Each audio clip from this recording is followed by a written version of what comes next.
Silliest deaths in history. History doesn't kill people when they're stupid, it kills them when they're confident, and that difference is far more dangerous than it sounds. Ignorance makes people hesitate.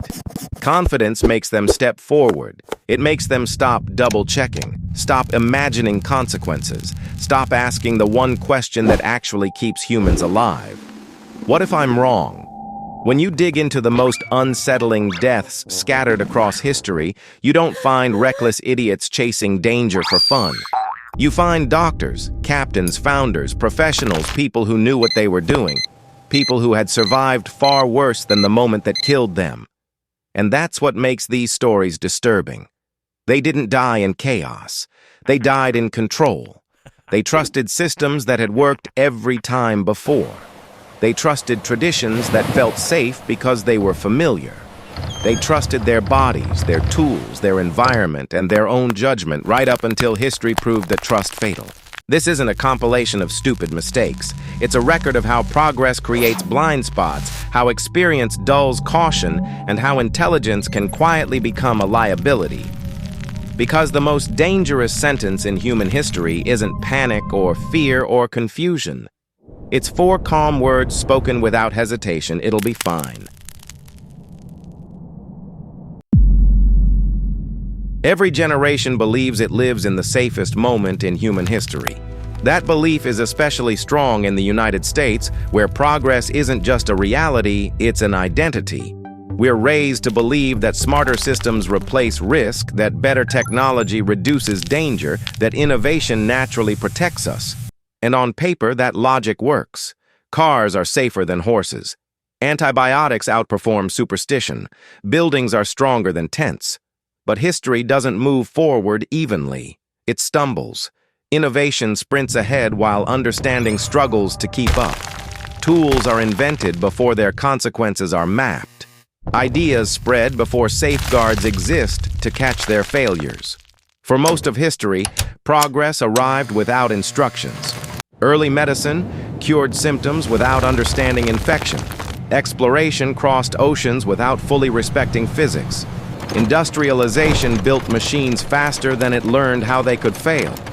And every time something worked often enough, humans stopped treating it as dangerous and started treating it as normal.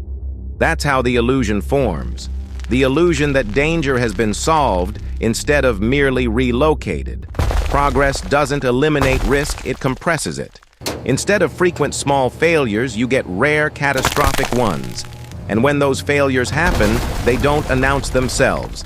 They arrive quietly at the worst possible moment to the wrong person. Modern systems reinforce that illusion. Protocols, standards, and regulations create a sense of safety because they work most of the time. But systems aren't built for certainty. They're built for probability. They assume average behavior, expected conditions, and compliance with invisible rules most people never think about. When everything works smoothly, the brain interprets that as proof of safety. Over time, caution erodes. Repetition becomes trust. Trust becomes confidence. And confidence is when history sharpens its blade. The illusion of progress isn't that things don't improve, they do. It's that improvement convinces people risk no longer exists. But danger doesn't disappear. It waits in the margins, in edge cases, in moments when humans stop asking what if. And history is merciless with people who stop asking that question. In the late 19th and early 20th centuries, science advanced faster than ethics. Germ theory was still debated. Infection wasn't fully understood. Oversight committees didn't exist. If a theory needed proof often meant exposure. When institutions rejected new ideas, individuals sometimes bypassed permission entirely. Not out of arrogance, but desperation. Being laughed out of the scientific community could end a career. And when no one was willing to listen, some people decided the only remaining argument was their own body. History later calls these moments heroic. But heroism is a label applied after success. In real time, these decisions were lonely, terrifying, and irreversible. When someone willingly steps into danger to prove a truth, society benefits if the theory is correct. But the cost is paid immediately by one person in full. That creates an uncomfortable moral tension. Was it bravery, or was it a failure of institutions that forced individuals to absorb all the risks? Science doesn't move forward gently. It demands evidence. And before modern safeguards, evidence often meant human exposure. These deaths weren't accidents in the traditional sense. They were transactions proof exchanged for a life. And once the proof existed, progress moved on. The person who provided it became expendable the moment their sacrifice was complete. What makes these stories unsettling isn't just the loss of life. It's how quickly society reframes them. Once the results save thousands, the death becomes acceptable, necessary, inevitable. History sanitizes the violence by calling it sacrifice. The blood fades. The lesson remains. But progress didn't arrive without cost. It simply ensured that cost wouldn't be paid again by anyone who mattered as much as the result. This chapter isn't an argument against science. It's a reminder that progress is indifferent. It doesn't pause to mourn. It doesn't ask permission. It moves forward the moment the data exists, and anyone who stands in the way, even willingly, becomes collateral.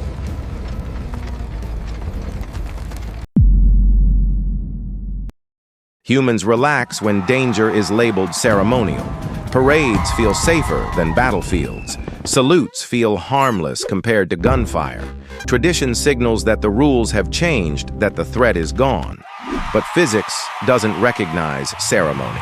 Objects don't understand symbolism. Weapons don't know the difference between war and celebration. Throughout history, some of the deadliest mistakes happened during moments that were supposed to be safe. Procedures were skipped because nothing bad happens now. Checks were relaxed because context felt controlled. But danger doesn't require hostility, only negligence. The human brain is most vulnerable when it believes the threat has passed. That's when attention drops. That's when assumptions replace verification. What makes these deaths especially cruel is their timing. The crisis was over. The battle won. Survival achieved. And yet the danger remained invisible, waiting for vigilance to disappear. Tradition doesn't reduce risk. It reduces fear. And fear, uncomfortable as it is, keeps people alive.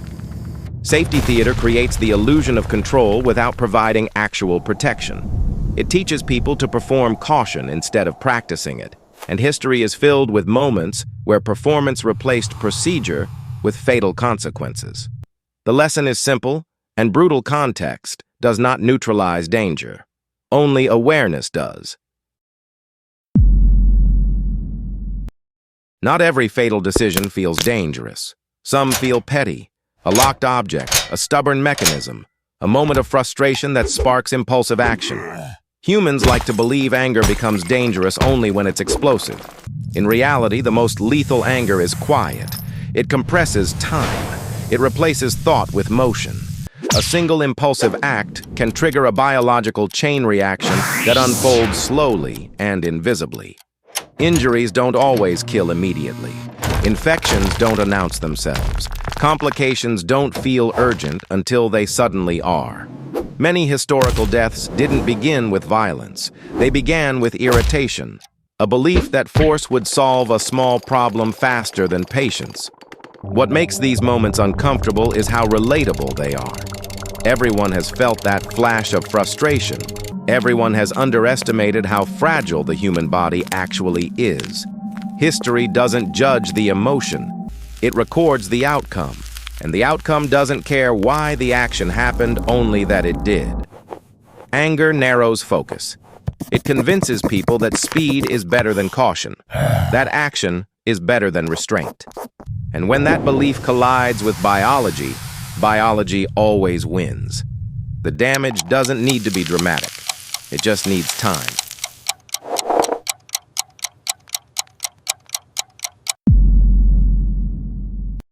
Modern life runs on systems, architecture, engineering, protocols, standards.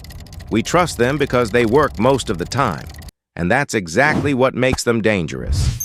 Systems are built for averages, not edge cases. They assume expected behavior, normal use, and compliance with invisible rules most people never think about. Failure doesn't mean collapse across the board. It means one precise point giving way under the right combination of stress. Repetition trains the brain to ignore possibility. If something works 10 times, we assume it will work the 11th. If it never failed before we stop imagining how it could. That's how confidence quietly becomes a weapon. Not because systems are weak, but because humans treat reliability as invincibility. When systems fail, they don't fail loudly. They fail cleanly, once at exactly the wrong moment. History is full of deaths caused not by broken systems, but by broken assumptions. The system did what it was designed to do, just not what the human expected it to do forever. And once that expectation collapses, there's no rewind button. American culture celebrates pushing limits. Work harder, sacrifice more, outperform everyone else. But the human body has boundaries. Ambition doesn't respect. Extreme stress, rapid weight loss, overexertion. These don't always cause immediate collapse. Sometimes damage accumulates quietly while success unfolds publicly. History records outcomes, not internal failure. A victory can arrive after the body has already given up. That's what makes these deaths so unsettling. They aren't punishments for failure. They're consequences of success achieved at an unsustainable cost. Biology doesn't negotiate. It enforces limits whether you acknowledge them or not. Winning isn't surviving, and history doesn't wait for you to recover before declaring a result. Every story you've heard follows the same pattern. None of these people believed they were taking a fatal risk. They believed they were acting reasonably, efficiently, intelligently. History doesn't interrupt those moments. It observes them. It waits for assumptions to stack just high enough that one small variable can bring everything down. The phrase "it'll be fine" isn't foolish. It's human. It's how people move forward. But history is ruthless with certainty. It doesn't care how smart you are, how prepared you feel, or how often something worked before. Gravity pulls, bacteria multiply, systems fail, hearts stop. The lesson isn't paranoia, it's awareness. Slow down when things feel routine. Question what's always worked. Respect limits that don't announce themselves, because history's deadliest weapon has never been stupidity. It's confidence. History doesn't punish ignorance, it punishes overconfidence. Every story in this documentary points to the same uncomfortable truth. Intelligence, experience, and success don't make us safe. They often make us careless in quieter, more dangerous ways. We stop questioning what feels routine. We trust systems because they've never failed us before. We push our bodies, our tools, and our environments just a little further because it worked last time. And that's where history waits. Not in chaos, not in panic, but in calm moments where nothing seems wrong. The lesson here isn't fear or paranoia. It's awareness. Progress is real, but it's uneven. Systems are powerful, but imperfect. The human body is resilient, but not negotiable. Slowing down, double-checking, respecting limits, and staying humble in the face of certainty isn't weakness, it's survival. If there's a warning buried in these stories, it's this: when everything feels under control, that's the moment to pay the most attention. Because history doesn't announce when confidence turns fatal. It just records the result. If this made you rethink risk routine, or the stories we tell ourselves about safety and success help keep this conversation alive. Like this video, share it with someone who needs the reminder, and subscribe for more dark history that doesn't just shock, it teaches.